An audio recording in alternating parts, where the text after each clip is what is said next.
क़ौमी असेंबली पंहिंजे ताज़े इजलास में सी-पैक मंसूबे जे मरकज़ी नुक़्ते बणियल शहर ग्वादर जे एयरपोर्ट जो नालो पंजाब सां तालुक़ रखंदड़ अॻूणे वज़ीर आज़म मलिक फ़िरोज़ ख़ान नून जे नाले सां मंसूब करण ऐं सी-पैक जे ई नाले सां जुड़ियल पाक चैना दोस्तीअ जे हवाले तौरु हिकु नई यूनिवर्सिटी लाहौर में क़ाइमु करण जो फ़ैसिलो कयो आहे।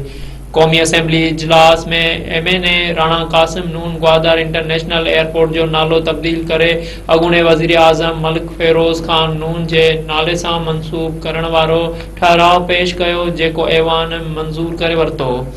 असेंबलीअ मां पंजाब जे गादीअ वारे शहर लाहौर में पाक चैना ग्वादर यूनिवर्सिटी क़ाइमु करण वारो ठहराव बि मंज़ूर कयो वियो। पंजाब सां तालुक़ रखंदड़ मलिक फ़िरोज़ ख़ान पाकिस्तान जो 7 वज़ीर आज़म हो जंहिं 16 डिसंबर 1957 खां 7 अक्टूबर 1958 ताईं ज़िम्मेवारियूं निभायूं, जंहिंखे सदर इस्कंदर मिर्ज़ा जी मार्शल